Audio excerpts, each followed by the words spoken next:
Ready, set, go. Hello, and welcome to the 2025 album tier list. If you're new to the channel, I do this every year, where I put together a list of pretty much all of the albums that I put on my phone into my music library over the course of the year. I have a couple of explanations and disclaimers that I always put out before I get started. We have 55 albums to talk about, which is actually going to take less time than it sounds. Like, I don't spend a whole lot of time on each album. First off, I'm going to go through the tiers, and then I'll drop a couple disclaimers, a couple little please notes, and then we'll get going. Top tier, played it on loop. Some years that's been played it on loop / bought the vinyl, but I've not bought any vinyls for albums that came out this year. So these are just albums that I have constantly found reasons to listen back through. Whether I'm going to sit down and play a song for friends, or I just want to sit down and listen through the album again because I love it so much. Directly below that, we have shit slaps. Maybe I didn't listen to it on demand a bunch of times over the course of the year, but every time it shows up in my shuffle, any song from that album, I'm letting it play. Then we have good album. Pretty self-explanatory. It's a good album. Didn't blow my mind, not gonna be my favorite of the year, but I enjoyed listening to it. Below that, we've got it's fine. It's okay. Maybe I have to be in a certain state of mind to enjoy it. Maybe it's not the most remarkable of its genre. A lot of the albums that are gonna end up in here are albums that I listen to because they're just your standard of genres that I like. Below that is didn't listen enough. These are for albums that I have added to my phone and will occasionally play, but because I just haven't really listened to the album enough to have a sense of what the whole thing was like, this is not a judgment on how I felt about it as an album. It's simply me saying I don't remember enough of the album to really make a judgment call. And maybe you can call that its own judgment call, which is why it's a little bit closer to the bottom. It didn't really strike me as something to spend more time on. And finally, at the bottom, we have albums that could have done without, albums from artists that I liked, but their new release maybe disappointed me. These are albums that probably don't really understand. I don't really know why I still have them in my library. With that said, big disclaimer, these are not objective statements on I'm not a music critic. All right? I'm a musician that enjoys listening to music and talking about it and talking about my feelings on it. And these are albums that I either really, really enjoyed this year or could have cared a little bit more about it. This does not mean that you shouldn't like this album. This does not mean that you shouldn't try out this album. I'm going to talk about what the album was, how it sounds, and if that sounds like something that you would be interested in, go with God. Hopefully you enjoy it more than I did. And conversely, if I put some albums in the top tier that you didn't really care for, that's fine. We can both move on with our lives. And you can be happy that I had a better time with that album than you did. We can all just be happy that we've got a nice spread of music enjoyment. And also, if, I describe the album in a way that sounds appealing to you, that's the whole point of putting these lists together, so that you can get an idea of what stuff I've been listening to that you might also want to check out as well. Without further ado, let's get started. A6 is the first album by Lights. Starting things off with a Canadian artist. I did listen through this one at least once this year, like when it came out, and I don't remember much of it. I'm gonna put this one in It's Fine, because I don't hate Lights or her music. It's just that I rarely will find an album of hers that have more than like 2 bangers. If there are some like oops all bangers Lights albums that you know about, please let me know, because I keep listening to her music. She seems like someone that could just, next year come out with an album that I absolutely love. She does some cool stuff every now and then, but hasn't really done it for me so far. Then we got Big Money by Jon Batiste. These are in alphabetical order by album name, if you haven't noticed. Big Money by Jon Batiste. I really like Jon Batiste as a musician. I just like him. I like his vibe. He's got a similar sort of aura and personality to Jacob Collier, who is also a musician that I very much appreciate the existence of. Big Money was a really fun album. Jon Batiste in himself is a ridiculously talented musician. Just extremely technically talented, and there are a lot of moments in this album that showcase that. I think it's an album that generally doesn't say a whole lot, but there are some real good jams in here, so I'm gonna put it into good album. I think it's called Murder on the Silver Screen by Sasami.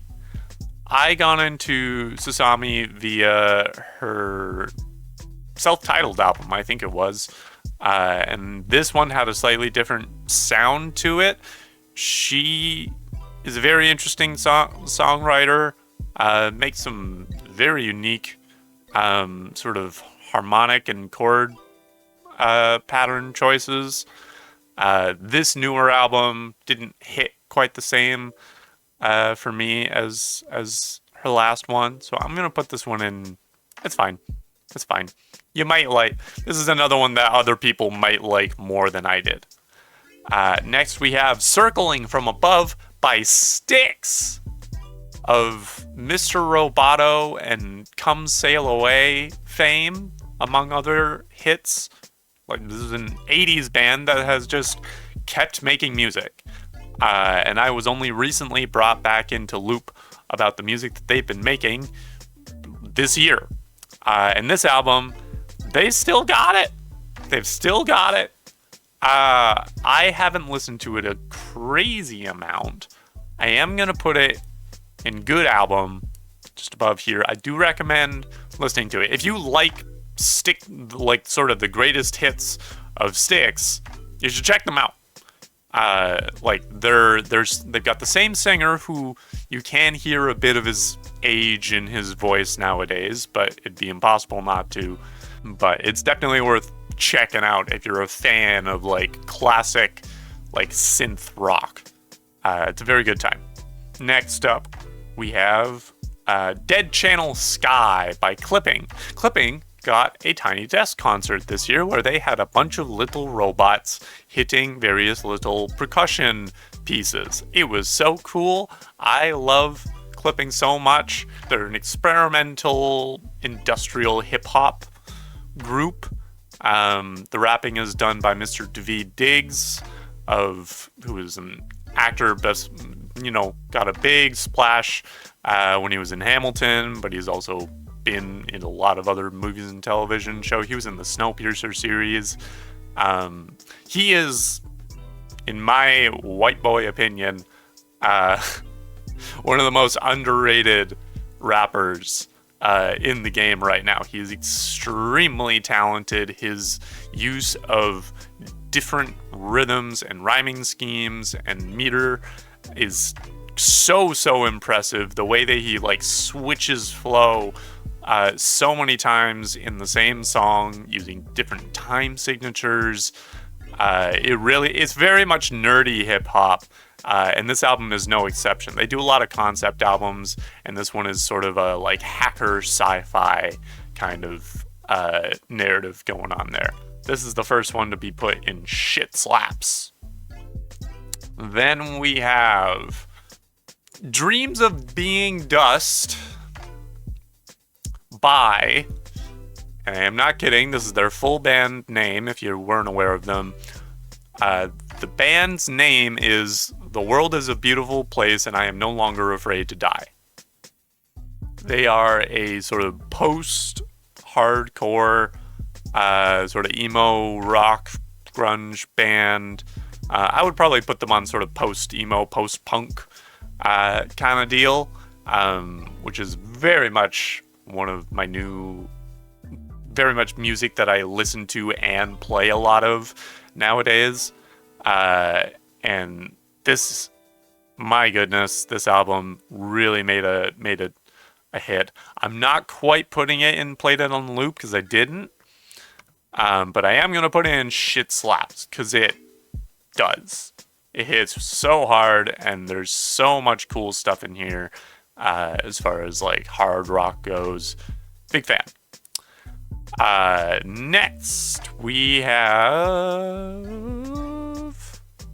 Easier Said Than Done by Pool Kids, who I did get to see live this year, and it was such a good show. The album that they released prior to this one, which was their self-titled album, I have on vinyl. It's one of my favorite albums of the last few years. That album actually has a review on the little like wrapper of the vinyl, written by Hayley Williams, who basically said that this is what Paramore wishes they sounded like in the early 2000s, which is a funny thing to say considering one can only expect what Pool Kids were listening to in their 2000s was probably Paramore. So real full circle moment there. This album was so cool, so much fun. If you are looking for Paramore, like sort of self-titled album Paramore, with a little bit more progressive elements to it, a bit more like math rock element to it, you gotta start listening to Pool Kids. They're so cool. Really, really talented band. Like, they're around my age, which is, I'm trying to remind myself, still fairly young as musicians. So, yeah, I'm going to put this one on Played on Loop. It's so good. Then we have Fata Morgana Dusk by St. Lucia. This, I think, is part of a series. They had the Dawn part of the series come out, I think, last year. And that one didn't really grab me. But this one had some fun stuff in it. St. Lucia just has a very consistent sound that they've gotten very, very good at. Some albums will, appeal to me a little bit more. I think my favorite album of theirs is still Matter, which was in like 2014, I think. But this was a cool sort of return to form in a lot of places. I'm gonna put this in good album. It's also short. It was like 10 tracks, 9.5 kind of. Then we have Freak Out City by Bret McKenzie. Bret McKenzie, if you weren't aware, was one half of Flight of the Conchords, with his compatriot Jermaine Clement, who's now doing a lot more acting stuff. But Bret McKenzie came out with this album that was very like 70s, 80s sort of indie rock. Very Beatles-esque, very like sort of just in the studio soft rock. It's a lot of fun. There's a little bit of humor in there. Very, very charming album. I'm going to put this in. Nope, not Shit Slaps. Good album. It is a good album. This is, I think I Said I Love You First. Is that what? Yes, I Said I Love You First by Selena Gomez and Benny Blanco. I'm going to be honest. I like some of Selena Gomez's music. That's not the part that I am resistant, to be honest, about. But this album was kind of boring. I know Benny Blanco is himself a very experienced producer. And I think a lot of the big experienced pop producers in the biz right now, kind of boring. That's my hot take. And I think it had the same effect on this album. It was just truly, like, by definition, bedroom pop in a way that I just couldn't really sit down for. I personally could have done without this one. Then we have Love and Hyperbole by Alicia Cara, another Canadian artist. I didn't listen to this one enough. I got nothing against Alicia Cara. She's not an artist that I tend to listen to all that intentionally, but I got nothing against her. Sometimes if she releases an album, I'll give it a listen, and it might be better than I remember. Might not, but, might be worth a look. Then we have Metal Fourth by Baby Metal, featuring a whole cast of metal and rock adjacent legends.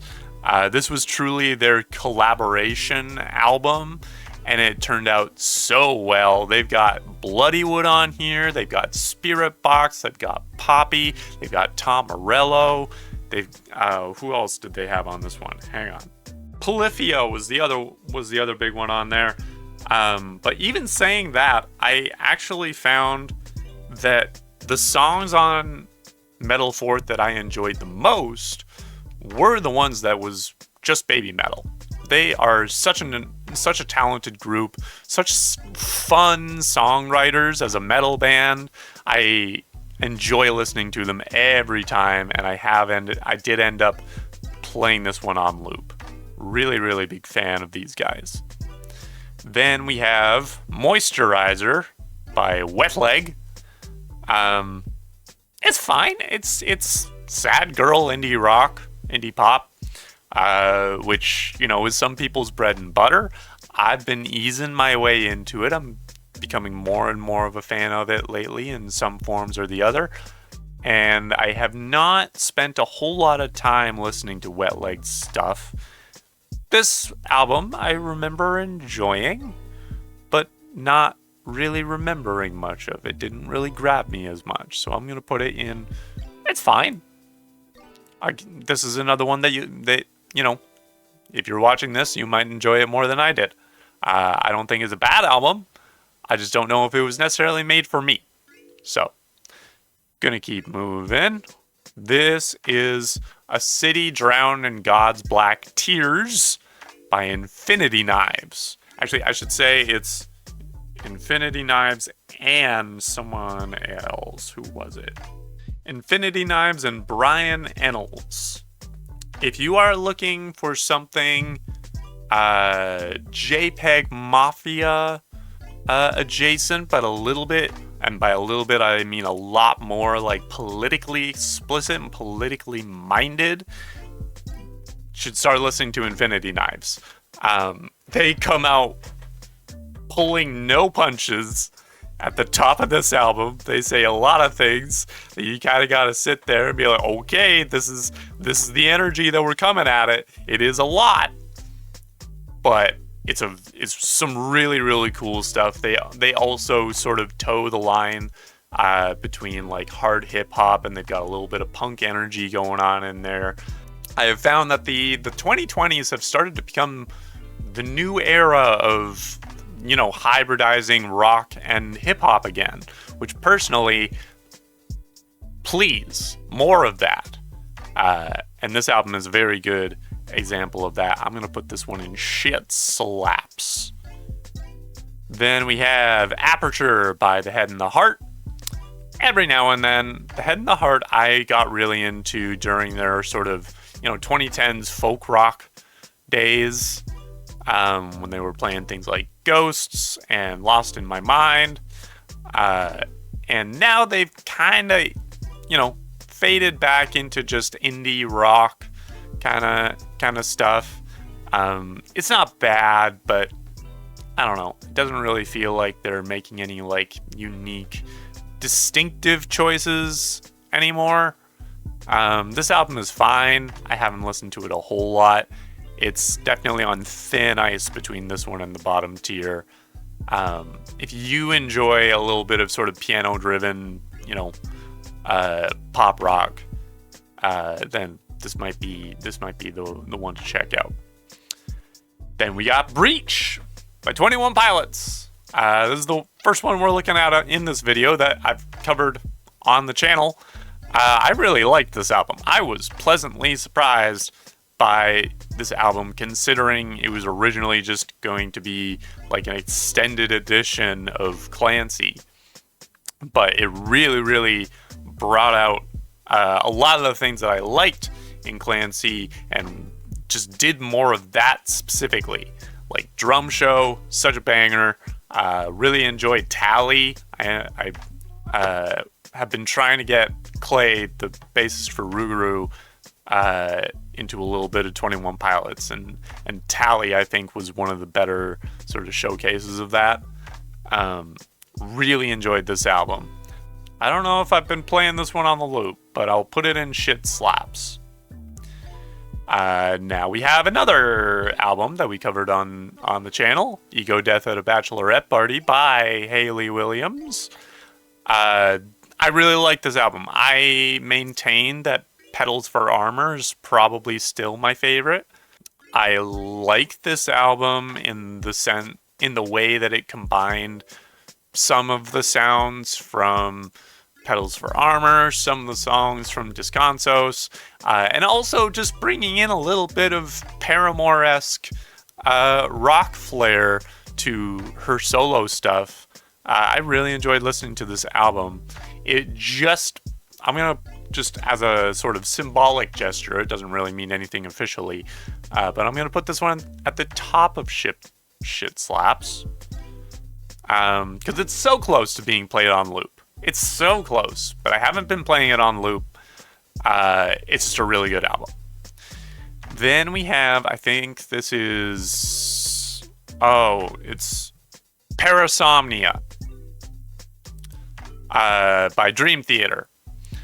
Dream Theater, legends of the prog rock, prog metal scene. They've been in the game for a very, very long time. Extremely, literally ridiculously talented musicians. My younger sister bought a cameo from my dad's birthday of the keyboardist for Dream Theater, who just ended up like improvising some truly beautiful stuff just impromptu on his piano for this cameo video. It was so impressive and very, very touching. They do lose some points because I recently learned that they have been found out to be using AI art in their album art, which, come on guys, like you can afford some visual artists you can afford to pay humans for your art, your Dream Theater. I would be extremely surprised if they were at a point where they could not afford to just pay someone to actually make album art. So they lose what would have been good album to it's fine. The album itself is impressive prog metal, but they do lose some points a little bit. Then we've got Father Figure by Mr. Jon Bellion, another one that we covered on the channel. Big return to the scene for John, talking a lot about fatherhood, talking a lot about his experiences in the music industry, talking about his Italian heritage. I do feel like, as far as a re-entrance into making music, this was a bit of a timid one compared to stuff like The Human Condition and Glory Sound Prep. It felt like he was holding back quite a bit, save for maybe one or two tracks. So I'm going to put this one in It's Fine. I know I'm putting it in It's Fine mainly because I know that John can do better. Then we have Fever Eaten, all one word, by Witch Fever. These guys are a sort of stoner metal, just sort of fun Black Sabbath-esque rock group from Manchester. Very much the kind of music that I listen to when trying to think of stuff to play for Rougarou. Such fun band to listen to.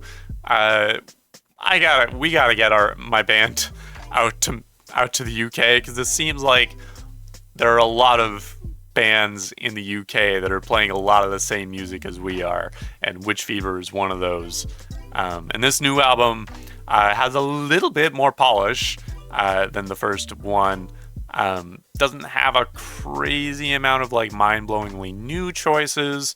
It's just them doing more of what they're good at. Shit slaps.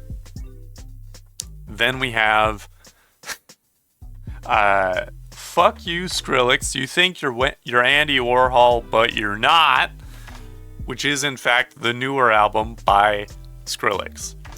I'm not a big EDM guy or like dubstep guy. I used to listen to dubstep a bit when it was big in the 2010s. Like a lot of people did. But I just haven't kept up with Skrillex up until this point, until this new album came out, and I was charmed by the album name. And I checked it out. It's a fascinating format for an album, because almost all of the tracks are no more than, like, almost all come under 2 minutes long. Some of them are under a minute long, but because there's like 30, 40 something tracks, it comes out to a 40-minute album. And it's very, very much laid out and like continues as though you're listening to just a 40-minute DJ set from Skrillex, which is really, really fun.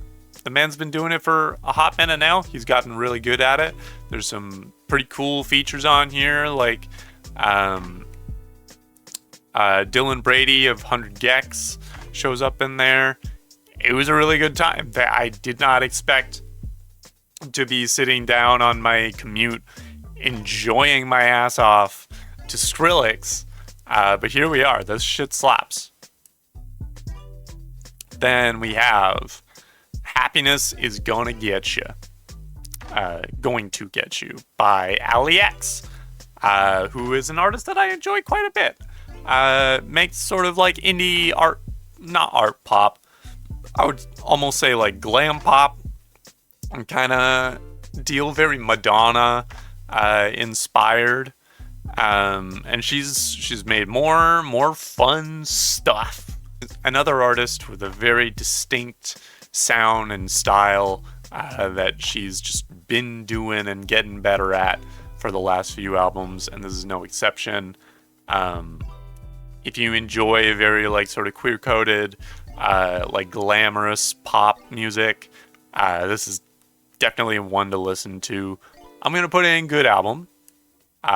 Didn't strike me too hard compared to some of her other stuff, but it's definitely worth a listen. Then we have Rushmere by Mumford and Sons. I like Marcus Mumford as a songwriter. I think he's got some very, very interesting things to say, especially when I was listening to Mumford and Sons a lot in sort of the later stages of, being in the church and deconstructing my faith, and a lot of their 2010s music was also geared towards that. This album just didn't have the same sauce to it. It was a return to their like big like folk rock sound that they kind of detoured from during the last couple albums, which was fine. I actually liked some of the stuff from their sort of more like indie rock geared stuff. and I was excited for them to get back to the folk rock, but there was just something kind of hollow about it. I don't know. Lyrically, it's probably got something interesting going on there, but I was too bored to notice. Was kind of the case. So I'm going to put this one in could have done without, because it was really quite disappointing. This is self-titled by K Tempest. K is a trans artist, does a lot of sort of spoken word music, basically poetry set to music in a sort of spoken word form. Gets into a little bit of hip hop style stuff, also from the UK. Have some really good things to say, some really cool perspectives in this album. They have one in here called Diagnoses, I think is what it's called, where they just talk about what it's like to sort of be in a friend circle where a lot of your friends have just various sort of mental and cognitive things going on, and what that means for your friendship, and what that means for you to interact with the space like that. They're a very cool artist. I'm gonna put this one in good album. I should listen to it more.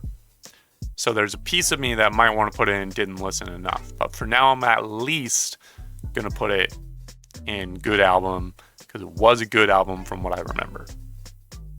Now, we have Sheesh by Portugal the Man. Another band that I did not expect to have in my 2025 playlist. But they released this album, and whoo boy, was I not expecting this music from Portugal the Man. You know, from of Feel It Still fame. This is parts psych rock, sort of indie rock, the stuff that you might expect from the band, but also parts like hardcore. The second track is just a hardcore punk song, which goes so hard. The instrumentation in this album is super impressive, goes real hard. This was a real sleeper hit for me, a very late entry to albums from this past year that I really enjoyed. I'm gonna put this in shit slaps, largely because I haven't had enough time to have been playing it on loop. So it's pretty high up there. Definitely recommend checking that out if you're into psych rock, hard rock, sort of stoner rock is some of the album sound. Big fan. Then we have, this is a niche appearance here. We have Simply Reject Entropy by Amaro. This album / band has a special place in my heart because these guys are from Calgary, my hometown. They are a progressive jazz rock band, jazz rock fusion, with some truly fun stuff. The energy of their band and also their music and just how fun it is to listen to them is kind of displayed in some of their song titles. We've got Raising Alpacas for Tax Benefits, Weaponized Boba Tea, Bosnia Can Have a Little Coastline as a Treat, Woe Corgi Be Upon Ye, and A One-Time Code Every Time, just to name a few. That's kind of what we're working with when you sit down to listen to Amaro. This is their only album, but it's a very promising debut for this band. If you enjoy listening to jazz fusion, sort of progressive rock, this is a hidden gem to definitely to check out. Shit slaps. Then we have Something Beautiful by Ms. Miley Cyrus. I was pleasantly surprised by this one. I like Miley Cyrus as an artist.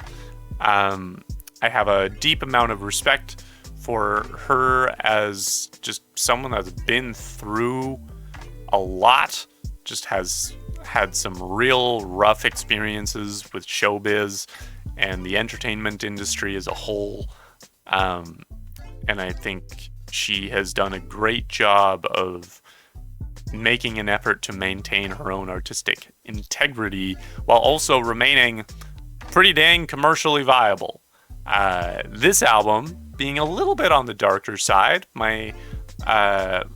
The friend that recommended it to me, Clay, our bassist, described it as dark pop, which definitely fits. A lot more synth heavy, some darker themes to it, as you would be able to tell from the album cover. But definitely a good time. I didn't listen to it a lot this year, but I can confirm this was some strong work from Ms. Cyrus. Then we have, what was this one? Something to Consume by Die Spitz. I only recently was introduced to this band. This was another sort of surprise, appearance in Apple Music. Similar sound to Witch Fever, very like goth rock, with a little bit of, hitting pretty hard with goth sort of doom rock, sort of sound there, which I'm a big fan of. Maybe not particularly remarkable within that genre, but they do some pretty fun stuff in here, enough that I was quite a big fan of them. Shit slaps. Then we have Sports Car Era by Devours. Friend of the band, We Love Jeff. Wonderful Vancouver-based queer pop artist. Really talented songwriter. Makes some really fun stuff. If you're looking for some just ass-shaking party bangers by queer artists, Devours is absolutely the one to check out. They also have a side project called the Golden Age of Wrestling that's also worth listening to. As far as me, I think this is probably one of his strongest albums, and he's had a few now. I'm gonna put this one. I'll put it on the top of good album. I haven't listened to it a whole lot this year, but every time I hear something from it, I enjoy it. It's a good time. Then we have The Spin by Mesa, which was an album that Clay put into band chat, just being like, hey, here's some more fun goth metal, and that's what it is. It's great. Shit slaps. if you're into that kind of thing. Then we have The Sky, the Earth, and All Below, I think, is what that one was. Hang on. The Sky, the Earth, and All Between. Excuse me. By Architects. Another big ol' metal band, modern metal. Just some good hard rock, hard hitting, big sound, big guitar, big drum. They hit it real hard. Good vocals, strong stuff. Big fan. I'm gonna put in good album because there wasn't necessarily a whole lot about it that really blew my mind. But it's good stuff. It's good for the genre, Then we have Viagra Boys by Viagra Boys. I love this band. They're so fun. So much humor to this band. Such interesting songwriting and lyricism. They just, sometimes you have a song that writes about the literacy crisis or the distrust of medicine in modern America. Sometimes you're writing a song from the perspective of your dog. You'll find both in this album, and it's great. Just some really good, like dig deep, bluesy punk music. Great time. Shit slaps. Then we have Colter Wall, Memories and Empties. Colter Wall is a Calgary-based country musician. Makes some good modern country. Very much on the same shelf for me as Orville Peck. Colter's voice, I would say brings to mind a little bit more of the like older Johnny Cash. And by older, I mean like Johnny Cash when he was older. That kind of voice print, which I find very pleasant to listen to. Really nice, low, like old-fashioned style country voice. Big fan of the song on this album that kept popping up was 4/4 Time, which was very, very charming. I'm gonna be honest, I haven't listened to the whole album enough, so I'm gonna put it in the didn't listen enough section. But if you're looking for some good modern country music that isn't overproduced, isn't written by a Republican, check them out. It's got some good stuff. Then we have Committed to a Bit by Karuk. We covered this one a little bit earlier than this year. Fun, quirky indie pop by a wonderful queer artist. I really like Karuk's personality and the way that it comes out through their music. I think as far as this album goes, I think there's going to be a moment in time where I wonder how much the jokiness of their music may have to take a seat, not necessarily a fully back seat, but just take a second so that their like songwriting and sort of production element can progress a little bit more. They make fun music, but there are moments where it gets a little bit hard to take them seriously, which is maybe the point, and that's fine. But for me, I'm gonna put this one in. This was fine. This album was fine, I think. Then we have Even in Arcadia by Sleep Token. We covered this one on the channel. If you watch anything else on my channel, you probably know I'm a huge fan of Sleep Token. They've become one of my favorite bands.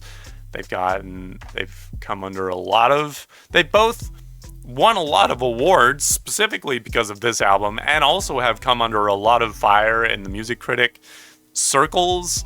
They've often been called like metal for Disney adults, which to me doesn't make any sense, but also comes off as extremely judgmental, and very, very highbrow, very elitist kind of criticism to make. I still think Take Me Back to Eden is my personal favorite album of theirs so far. Thematically and lyrically, Even in Arcadia had a lot going for it. I love this album. I love Caramel, Emergence. Gethsemane is probably my other favorite from here. Gethsemane, absolutely heartbreaking, absolute banger. Huge fan of that one. This one, no surprises here. I have been playing on loop. Then we have Period by Kesha. I like Kesha. I think she's an interesting individual. It's been really cool to see her flex her creative muscles over the last few albums that she's released. She's gotten weird. This album is not very weird. This is just some straight up Kesha pop music, which, if that's your thing, if that's what you're looking for, have at her. Go with my blessing. It wasn't really my thing, so I'm gonna put it in. It's fine. It was fun. It was fun in moments, but I don't think it was for me. So Maybe you watching this will appreciate it a little bit more than I did. Then we have Pillars by Jack Garrett, another artist, sort of in the alt pop circle. Extremely talented musician, one of those sort of multi-instrumentalists that just happens to be good at everything. He's particularly a very talented pianist. This album was just disappointing. It was just a lot of very run-of-the-mill pop music. I don't really know what happened between here and the previous album, which was really strong. But this album just kind of feels phoned in, if I'm being honest. I could have done without it. Then we have Glory by Perfume Genius, another notable queer artist making some really interesting stuff. I tend to have a hard time sitting down and listening to Perfume Genius just because of the way that a lot of his music is paced, is very much on the slower side of things, which is not usually what I gravitate to. But I love their sound. I like their harmonic choices a lot. So when I do finally commit myself to sitting down to listening to a full Perfume Genius album, I tend to have a great time. So I'm gonna say this is a good album. I should probably listen to it more, but for now I can say it's a good time. Then we have Recursive Infinity by The Algorithm. The Algorithm are a fascinating group. They're sort of an electronic metal fusion band. They've ended up writing a lot of music for video games, and if you listen to them, that would make a lot of sense. They're another group that knows what they sound like, and they get real good at it. Some albums have a little bit of, sonic variety to them. Sometimes they dip into a little bit of sort of synth wave. Sometimes they dip more into the metal side of things. I don't remember what they did with Recursive Infinity. I'm going to put this in good album because they're a very consistent group. They do things very consistently, and they're very good at that. In this particular case, it does end up meaning that a lot of their stuff all sounds the same.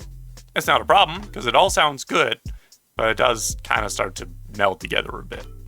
But if you enjoy listening to, electronic metal music, a little bit of Doom soundtrack kind of stuff, The Algorithm is really good to do homework to write papers to. For me, I used to just sit down, put these guys on, and lock in and just crank out 2,000 word essays like it was nothing. It's great. Big fan. Now we have Saya by Saya Gray, who's a Toronto artist. She is fascinating. She's a fascinating person. Seems to be a bit of an odd bird. Her last two albums, the Praying Mantis albums, were, I would say, my favorites. This one dips a little bit more into acoustic sounds, a little bit of singer-songwritery stuff, but it's still great.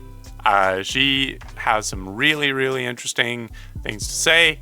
Cool perspective as an artist. Definitely deserves more support and more recognition. I'm going to put her in good album.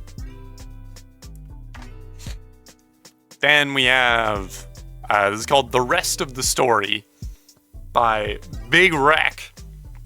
I would describe these guys as dad rock. And I mean that as a compliment.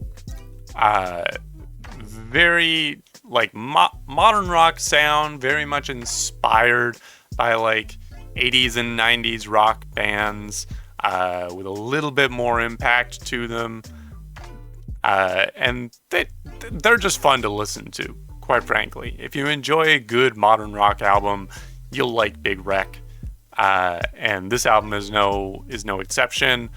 I will say it loses some points due to the fact that I don't remember a lot of them. I don't have a lot of memorable moments from listening to this album, but it's a very good time. I'm gonna put this as good album. And then we have Tsunami Sea by Spiritbox of Victoria's own Courtney LaPlante, who was freaking busy this year between this and collaborating with Poppy and Amy Lee of Evanescence. Now they're going on tour together with the Nova Twins. It's crazy. It's crazy. This album slaps so hard. I'm gonna be honest, I only listened to it, I think, the once, but it made an impact. I've only listened to it once. I should listen to it more. I'm pretty sure I've had songs from this album come up in shuffle, and I have come to love Spiritbox so much. They're some of the best in the game. We love a female-fronted metal band. I would simply melt in her presence if given the chance. Then we have Virgin by Lorde. I think at a certain point I fell off the Lorde wagon. I think I am simply too happy, too stable of an individual to enjoy Lorde's music. Maybe I should check out Solar Power for that reason. But I think I'm just not sad enough to have gotten into this album. There were a couple of bops on here that I remember, but I don't remember what they were called. So I'm going to put this one in. It's fine. It's fine. Lorde's good at what she does. It's just that what she does is not always, going to get me into it. So then we have Nostalgia by Mother Mother, another Vancouver band.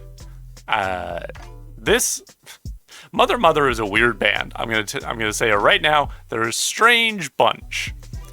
They, on one hand, have kind of ended up in the sort of alt rock pop circle, but in this album and the last one, they've made some very prog rock minded sort of melodic choices in a lot of their music. They're a strange band, is what I'm saying, in a way that I kind of am endeared to. I appreciate this album. I enjoyed listening to it. There were a lot of moments I was listening to it with Rachel in the car, and there were a lot of moments that pleasantly surprised us by the sheer musicianship that they were displaying. I'm gonna put this in good album because it was surprising. I was impressed. Then we have Not for Lack of Trying by Dodie. We covered this one. Dodie is one of my favorite artists. This was a great album. I think Build a Problem might still be my favorite album, but this one, what was on this album again? What was on this album? Oh, yeah. Yeah, I remember all of these songs individually. But for some reason, I don't know. Maybe I guess I didn't listen to it enough. Because I don't remember much from this album. Which is weird for a Dodie album. I'm going to put it in Dodie in good album because I feel like I should remember more of it. That's almost a little bit of disappointment in myself. Because I remember liking the album a lot. But I guess not enough to have maintained any memories of it. Then we have And Now I'm Gnashing My Teeth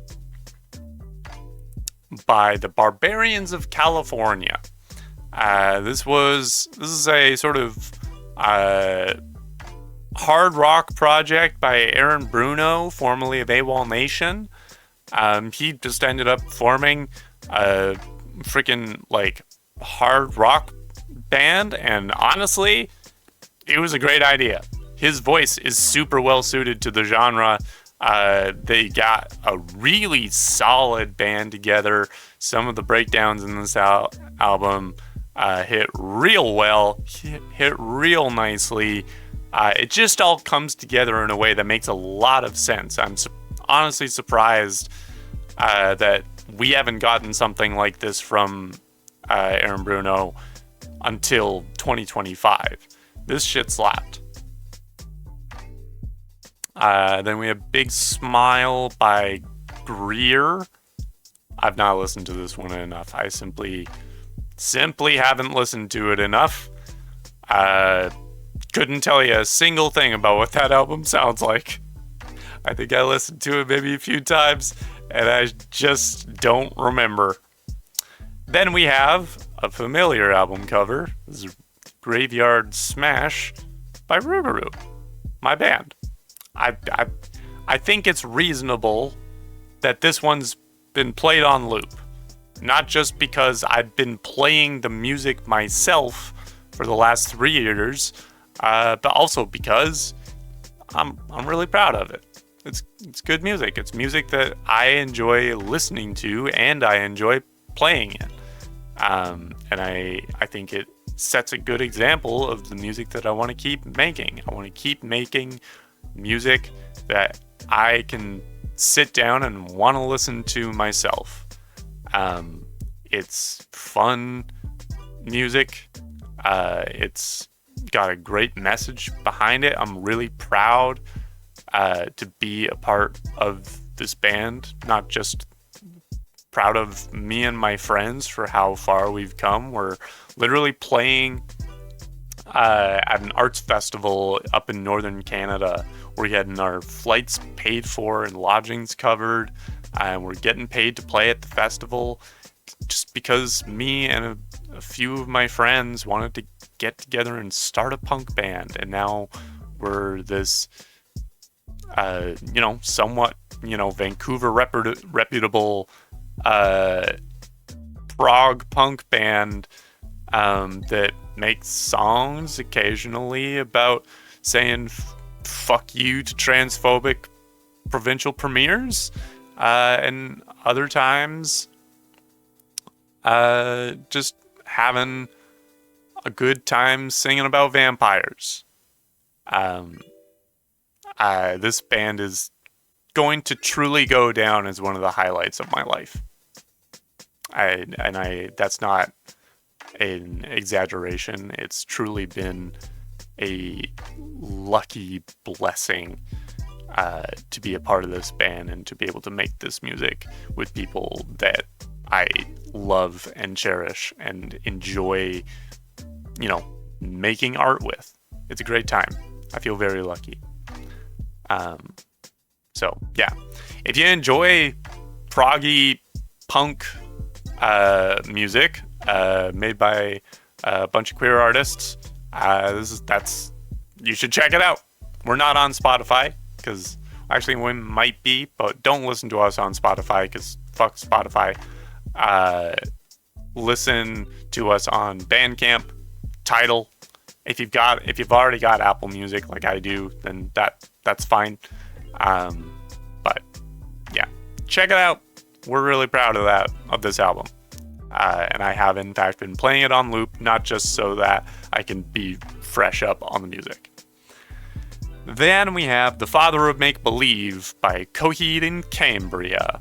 These guys, I've heard of a few times from, internet people that I like and other bands, and just sort of, they're in the same circle of a lot of the bands that I listen to. And I finally checked out this one, which seems to be a bit of a concept album, because I can't get away from those apparently. And it was really fun.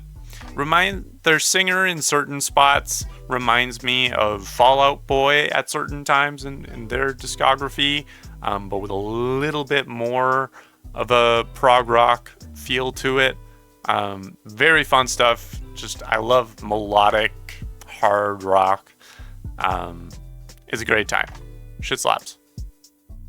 Then we have Who Believes in Angels by Brandi Carlile and Mr. Elton John. Sir Elton John, I should say. I love this album. Came out of freaking nowhere. I didn't listen to a lot of Brandi Carlile or Elton John before finding this one. And once I sat down and listened to this album, I very quickly ended up listening to a lot more Brandi Carlile. I've been familiar, obviously, with Elton John's work for a long time. This album came out like January of 2025. And man, like Elton John, obviously, he's an older guy. This may end up one of his last projects that he works on. And you can't, his voice has changed quite a bit. He's an older guy, but in a certain way, dude still got it. He's hammering on that piano as hard as he's ever done. His voice and Brandi's voice work so well together. They make a lot of little odes and references to other significant queer artists of history in the first couple of tracks. There are a couple of tracks in there that made me genuinely emotional, and it was also just, and I'm gonna get emotional talking about it, but it was so nice and refreshing to listen to such a joyful album written about and by queer musicians. It's been a rough 21st. It's been rough for the community, and it can often manifest in making some angry and resentful and sad and gloomy and doomy music, and Rougarou's no exception to that. And so sitting down and listening to an album that is so bright and colorful as reflected in the album cover, bright, colorful, joyful, excited, was really, it hit me. It hit me as something that I really didn't know that I needed. So I have had this one playing on loop. Then we have Man Oh Man by Martin Luke Brown. I got into Martin Luke Brown because he was in Fizz, which was one of my favorite groups from 2023. And I don't remember much of this album. I haven't listened to it enough. I like Martin Luke Brown. I like his voice. I like him as a sort of singer-songwriter-y artist, but I have not listened to this album enough. Then we have, this is Phantom Island by King Gizzard and the Lizard Wizard. They only wrote one album this year, which is very out of character for them. I was excited for this one to come out because it seemed like they were going to do this sort of like, it was going to be like big band rock kind of sound was what they had going for the first couple singles or like the first couple tracks on the album. And then the rest of it was just sort of down tempo, like back into their sort of steady tempo psych rock thing, which wasn't really what I was looking for from this album. So I'm gonna be honest, personally, I could have done without this one. If you like this album, then great. This album was for you.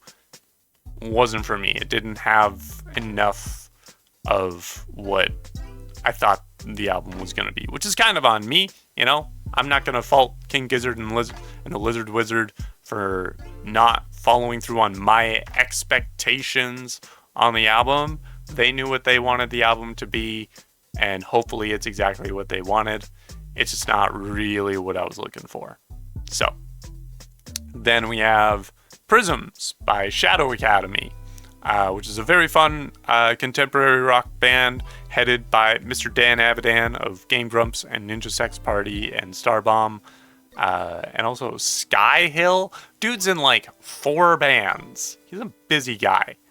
And I really like Shadow Academy, personally, I think they make some really fun stuff. They're drawing inspiration from some of my favorite bands, a lot of bands that I grew up listening to, and they're treating it with due diligence. Got a good band behind Mr. Avidan. Definitely recommend it. It's lyrically, it's not heartbreaking, not gonna blow your mind, but it's definitely a fun listen. Then we have The Longest Weekend by Twerp, or Tupperware Remix Party, another Canadian band. These guys, I can best describe, or the easiest way I can describe it, is that they make Mario Kart music, which, might make a few people roll their eyes. They understand that basically means sort of very high tempo, sort of jazz rock fusion stuff. It's very 80s inspired in this particular case. Very like Kansas, Boston inspired. It's a fun time. It's a fun time. I can really only listen to Twerp for so long. I don't tend to get through a whole album of theirs because their main vocalist makes a lot of use of vocoders, and that's just a sound that I can really only handle for a certain amount of time. But they're very talented musicians, and they make some really fun stuff. I'm gonna put this in good album. And then finally, we have We Could Be Brave by Michael Sarah Palin. We got to open for these guys in Vancouver. They were great, wonderful people, very talented dudes. Was a lot of fun listening to them and, meeting them. And they're just a really fun sort of math rock, like Midwest emo punk band. Just a good stuff.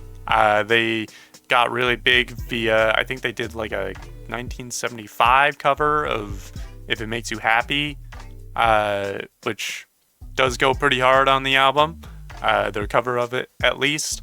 So I'm going to put them in shit slaps, not just the band, but also the people. As far as people go, shit slaps. It was great. And that's the whole list. 55 albums. Been a good year for music. There were a lot of albums that I didn't realize I was so excited to hear about. There were a lot of like unexpected hits and sleeper hits that came out this year. But I feel like I've been fed well, clearly, by the amount of stuff that I put in the top 3 tiers. It's been a good year. I do notice that of the 5 top tier albums, 4 of the 5 of them are metal, basically. So, take from that what you will of what my music tastes have been lately. But I mean, Elton John and Brandi Carlile are up there as well. So, I'm keeping myself open. I'm keeping myself polyamorous, as one might say. Good music is good music. Music that I enjoy is music that I'm gonna enjoy regardless of what it is. And I'm trying to hold to that as best I can. So, thank you so much for watching. Hopefully you enjoyed this. If you've got your own favorite albums of 2025, I would love to hear them. If you've got thoughts on this list, that's fine. Remember again that this is not me making an objective call on the quality of music universally. If you like some albums more or less than others, then that's good for you. Or maybe less good for you if you didn't enjoy it as much as I did. If there are albums that you really want to see me react to in 2026, let me know. They don't even have to be out yet. Just let me know what to keep my eyes out for when it comes out, and I'll put it on the list. Otherwise, if you enjoyed this You can like the video. You can leave your comments in the comments. You can subscribe if you haven't done that. I would really appreciate it. And if you have not checked out the Fourth Wall, that's a great way to support the channel in a monetary fashion. Hugely appreciate anything and everything people do over there. And until next time, thank you so much. I'll see you later.